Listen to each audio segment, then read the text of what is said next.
Hi, I'm Dan Weingartz, and welcome to Wednesdays with Weingartz. Today I'm going to talk a little bit about the Stihl line of pressure washers. Stihl offers battery-powered pressure washers, electric pressure washers, and also gas-powered pressure washers. And we'll talk a little bit about some of the more popular models in each of those. And we're going to start with the battery-powered pressure washer. And this is something that is really useful when you don't have access to electricity or you don't want to have to lug around a gas-powered unit. So we see it a lot of times with people want to take it on to their boat, at the marina to be able to do the dock, or places where they just don't have easy access to electricity. A battery-powered unit is going to be a little bit more expensive for the amount of power, but this unit does have a powerful 2200 PSI and a flow of 1.2 gallons per minute. Before we talk about the others, I want to talk a little bit about those two numbers. The first of which is PSI. That's the pressure that the water is going to come out of the pressure washer at. What you'll notice is it's often pretty easy or inexpensive, I guess, to add pressure to a pressure washer. But the water flow, which is measured in gallons per minute, is often kind of expensive. And as the gallons per minute go up, you'll notice that the price of the units often go up pretty extensively as well. Because that's really what's going to help with the cleaning power. The two of those things work together. You need pressure and you need volume. And it's a big difference between, basically you can get similar pressure that you get at let's say a quarter car wash out of a nozzle on your garden hose. But one thing that you'll notice there's a big difference is the amount of water coming through that nozzle. And so that's really kind of the difference that we're looking at different pressure washers when we talk about water flow in the gallons per minute. And you'll notice there's a big difference when we jump up to the gas-powered units in kind of their cleaning power in the volume of water that comes out. So that starts with our battery-powered unit. And then we've got three models of electric plug-in units, the RE90, the RE100, and the 110. The 90 and the 100 are very similar in that they both come out at 1800 PSI and 1.2 gallons per minute. One thing that you're going to get in the RE100 is it's going to have variable speed. So while the 90 is a single pressure, you do have a 3-in-1 nozzle available in the 100 with 3 power settings. The RE110 is going to jump up in power a bit, so you're going to go to a 2000 PSI, again at that 1.2 gallons per minute. You're also going to get a longer hose at 23 feet compared to 19 feet on the RE90 and the RE100. When we go into gas-powered pressure washers, and especially in the Stihl line, you're going to notice there's a big difference. There's a big difference in price. There's a big difference in size, and there's a big difference in the amount of work that they're able to do.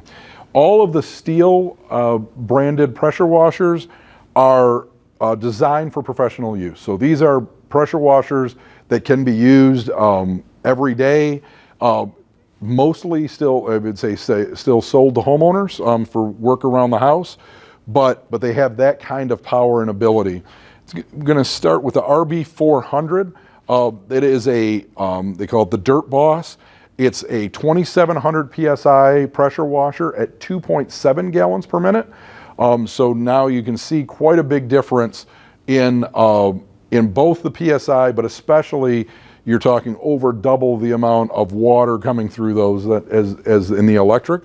This is going to have ceramic coated pistons in the pump, and that is a really popular model to be able to get a very powerful machine without going into something like this unit here, the RB800, which is going to be a 4200 PSI unit with 4 gallons per minute. Now you're starting to talk about heavy cleaning. If you've got heavy equipment to clean, you want to do a full deck strip job, and you want to be able to take the stain off. It's going to help. That kind of power is going to give you the ability to get that job done a lot more quickly. And so this would be the kind of machine that you would see used in a lot of professional applications. Both of these units are going to come with replaceable tips. The tips are going to be what control the kind of stream. So you'll get either wider disbursement or down to a really fine tip to be able to get you that most amount of pressure. And so when we go into the RB 800, we're going to be talking about, instead of ceramic coated pistons on the pump, these are actually going to be full ceramic pistons, which is kind of, I would say, the gold standard in a professional model of pump in a pressure washer. So able to get tremendous amount of work done and really get jobs done a lot quicker when you're talking about big jobs that if you want, like I say, stripping, doing all the siding on a house where you've got kind of the need to be able to go high and still keep that pressure. That's where you're going to see a big difference in kind of the gallons per minute and the pressure that comes out of this unit.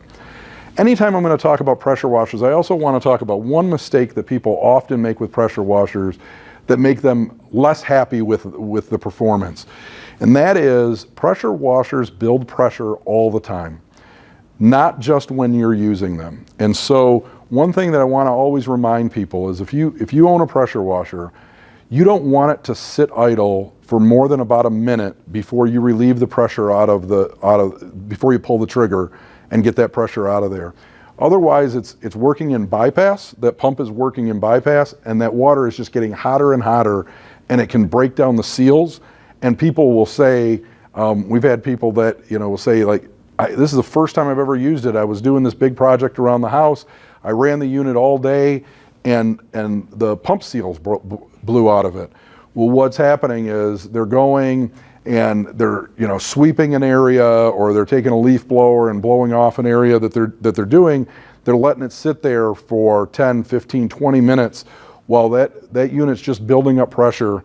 And so one thing that we always want to remind people, anytime that you're buying a pressure washer, or anytime you're using a pressure washer, anytime you're using somebody else's pressure washer, is to make sure you relieve pressure. And it's literally about every minute or so, you want to go there and just to put enough on the trigger to get the water through the system.